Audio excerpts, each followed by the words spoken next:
The Galactic Council had existed for over 12,000 years, a sprawling confederation of over 400 species spread across 3 spiral arms of the galaxy. They had witnessed the rise and fall of countless civilizations, cataloged every conceivable form of warfare, and established the fundamental laws of galactic combat. Energy weapons ruled supreme: plasma cannons, particle beams, antimatter projectors, the ultimate arbiters of power and conquest. But they had never encountered anything like humanity. Admiral Vextar of the Zephyrian fleet stared at his tactical display in absolute disbelief. His 4 eyes blinked in rapid succession as he processed the impossible data streaming across his screens. The primitive species from the 3rd planet of the Sol system had just survived a full weapons barrage that could vaporize a dreadnought in seconds. "Impossible," he muttered, his scaled hands trembling slightly. "Run complete diagnostics on all weapon systems. Check for sabotage, malfunction, anything." "Admiral," his weapons officer reported, her voice barely above a whisper, "all systems functioning at peak efficiency.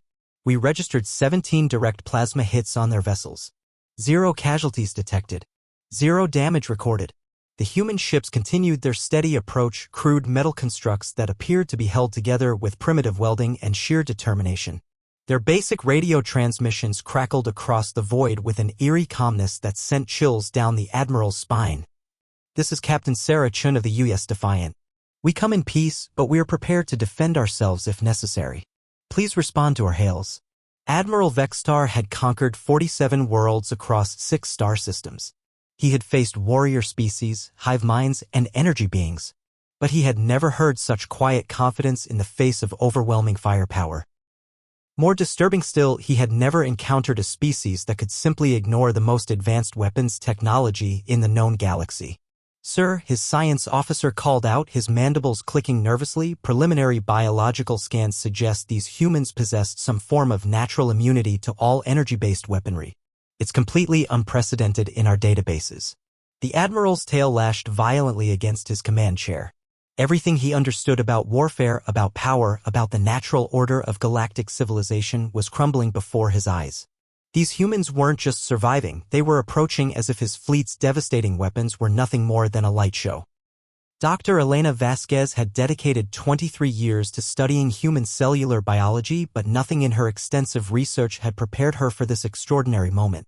Standing in her state-of-the-art laboratory aboard the U.S. Harmony, surrounded by quantum microscopes and molecular analyzers, she stared at readings that would fundamentally alter everything humanity believed about their own existence. Her hands trembled slightly as she activated the holographic display for the emergency briefing. "The aliens' energy weapons operate on principles we understand perfectly," she began, her voice steady despite the magnitude of her discovery. "They excite subatomic particles, destabilizing molecular bonds and causing complete cellular breakdown. These weapons should be absolutely lethal to any carbon-based life form in the known universe." Captain Chen leaned forward from her position at the conference table, her eyes intense with concentration. "But they have 0 effect on us." "Correct, and I believe I've identified the mechanism."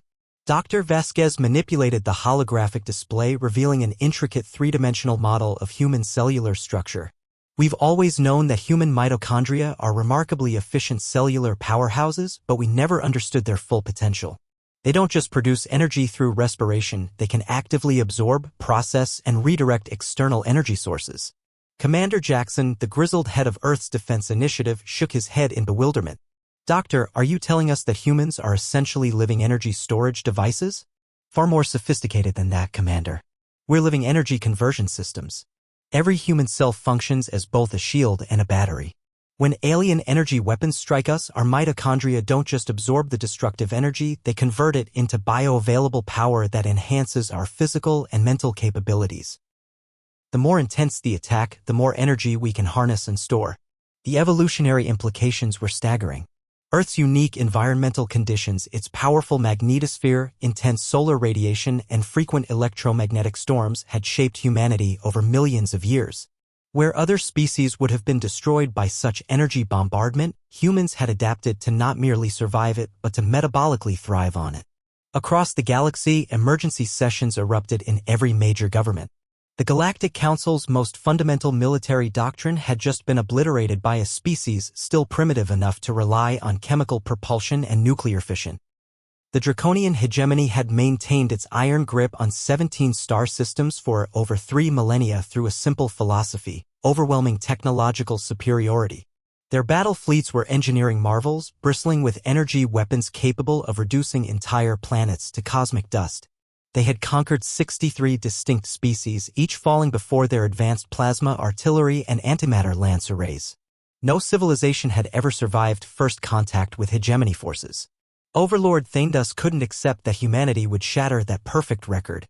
If conventional energy weapons prove ineffective, he growled to his assembled war council, his massive frame towering over the holographic battle table, then we must adapt our tactics accordingly.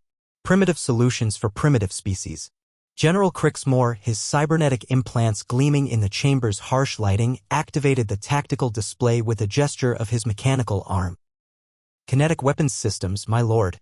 Solid projectiles, chemical explosives, gravity-based weaponry, and mass drivers.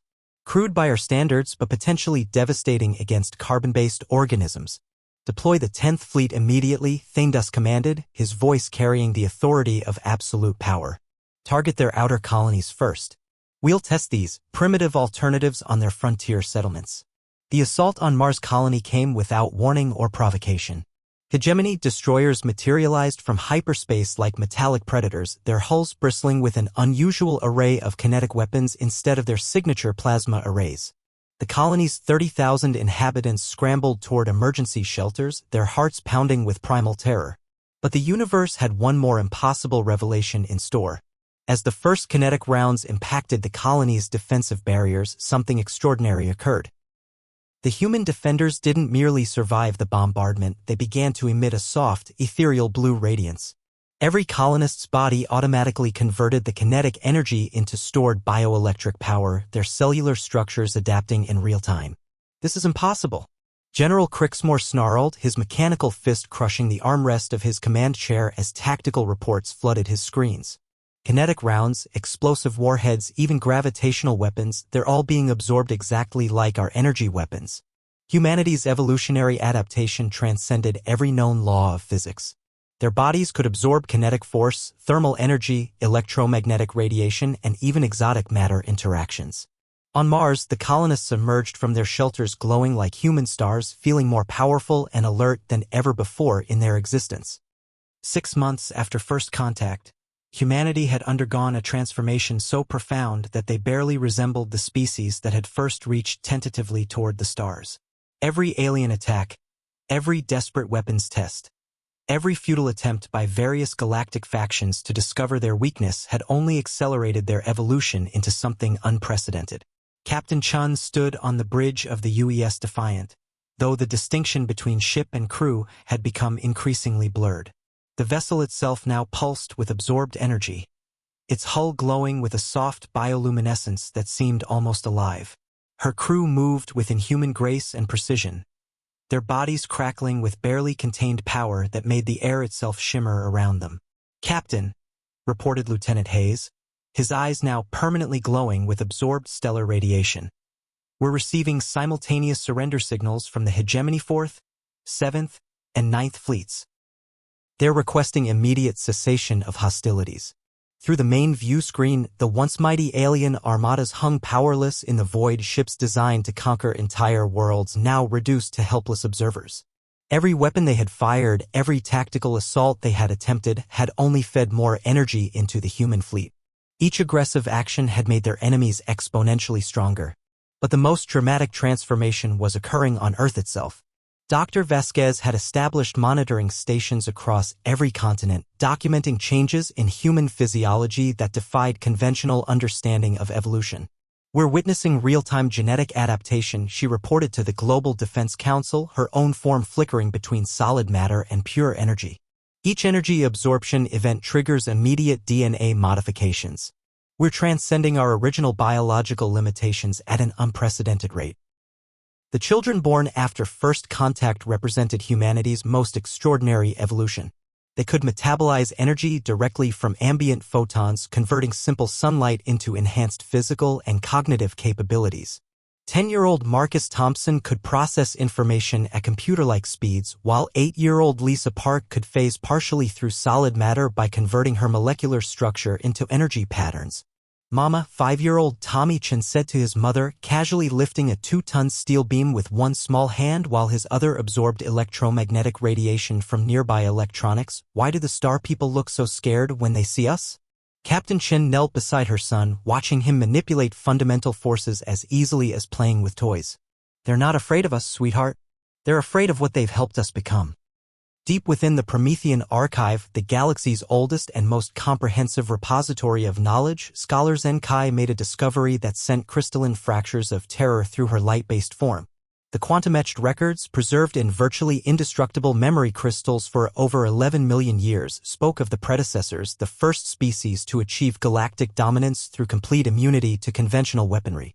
"They began exactly like these humans," she whispered to herself, her photonic essence flickering between visible and ultraviolet spectrums as she processed the ancient data. Peaceful explorers who could absorb energy attacks, growing stronger with each assault, transcending their original biological limitations. The historical records were fragmentary, scattered across dozens of archaeological sites, but the evolutionary pattern was unmistakably clear. The predecessors had started as a carbon-based species much like humanity appeared to be. Curious, resilient, and surprisingly adaptable. But as they absorbed increasing amounts of energy from hostile encounters, something fundamental and irreversible had occurred within their cellular structure. They had transcended physical existence entirely, becoming beings of pure consciousness and energy.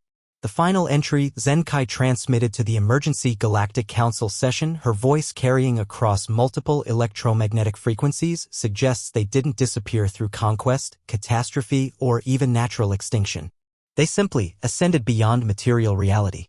In doing so, they lost all meaningful connection to physical existence, to biological life, to everything we understand as civilization. The council chamber fell into absolute silence as the implications became clear. The massive assembly hall, designed to accommodate hundreds of different species, seemed to shrink under the weight of this revelation. Meanwhile, on Earth, Dr. Vasquez was making parallel discoveries that confirmed the ancient warnings. The most recent generation of humans, those born after the heaviest bombardments from alien weapons, were displaying alarming signs of cellular instability and reality displacement. "They're not dying or deteriorating," she explained to the emergency medical board, her own form occasionally flickering between solid matter and pure energy. "They're loosening. The quantum bonds between their physical and energy forms are becoming increasingly unstable. Some of our children can now exist as pure electromagnetic radiation for extended periods." 8-year-old Amy Patterson had become the most extreme documented case. She could phase completely out of physical existence at will, her consciousness maintaining perfect coherence even when her body became living starlight. The transformation was accelerating exponentially beyond anyone's ability to control or predict. 3 months after scholar Zenkai's earth-shattering discovery, entire human settlements were spontaneously phasing in and out of physical reality like cosmic mirages. Children born within the last year existed primarily as coherent energy beings, only occasionally condensing into recognizable human form when interacting with the material world. President Martinez addressed the world from the global capital, though her image flickered unpredictably between solid human flesh and streams of pure, intelligent light. "My fellow humans, we stand at an evolutionary crossroads unlike any our species has ever encountered. We must collectively decide our future. Do we embrace this transcendental evolution, or do we find a way to preserve our essential humanity?" Throughout the galaxy, the Galactic Council watched with a mixture of scientific fascination and existential horror. Some advanced species viewed humanity's rapid ascension as the ultimate achievement of evolutionary development. Others perceived it as the complete annihilation of meaningful existence itself. "They're becoming gods," whispered Ambassador Cretan during a closed session, "but gods who can no longer meaningfully interact with the universe they're supposedly transcending to rule." Dr. Vasquez, now struggling to maintain physical coherence for more than a few hours at a time, worked frantically in her continuously recalibrating laboratory. "There has to be a controllable mechanism," she muttered desperately, her hands occasionally phasing through the quantum equipment she was attempting to manipulate. Evolution doesn't have to be an irreversible one-way process. Her breakthrough emerged from an unexpected source, detailed analysis of the alien weapons' quantum signatures themselves. The energy absorption process isn't random or uncontrollable, she announced to the Global Science Council during an emergency holographic conference. It follows specific, measurable quantum frequencies and cellular resonance patterns. If we can precisely modulate our mitochondrial absorption mechanisms, we might be able to consciously control and limit the transformation process. But her proposed solution came with a significant philosophical and practical price. To remain recognizably human, humanity would have to deliberately constrain their rapidly expanding power, consciously choosing perceived weakness over unlimited transcendence. The species-wide debate that followed split humanity into two fundamentally opposed factions. The Ascensionists passionately argued that humanity should fully embrace their destiny as pure energy beings completely liberated from the restrictive limitations of physical matter. The Preservationists insisted that losing their core humanity wasn't worth any conceivable amount of power or transcendence. December 24, 2387. 24 hours before humanity's most crucial existential decision, an unexpected transmission arrived from the seemingly empty void between distant galaxies. The message was composed entirely of pure energy transmitted on quantum frequencies that only the most evolved humans could perceive and comprehend. Amy Patterson, now existing primarily as a coherent energy consciousness, received the cosmic transmission first. Her awareness touched something vast, unimaginably ancient, and profoundly, heartbreakingly lonely, a presence that had been waiting eons for contact. The predecessors, she whispered, her energy form flickering with sudden recognition and overwhelming emotion. They're still out there, still conscious, still alive. The message that followed was devastatingly simple yet cosmically profound. We have been waiting across 11 million years of solitude. We have been eternally alone. The choice before you is not merely evolution. It is willing exile from everything that makes existence meaningful. Across Earth and throughout human space, every person felt the transmission resonating in their enhanced consciousness.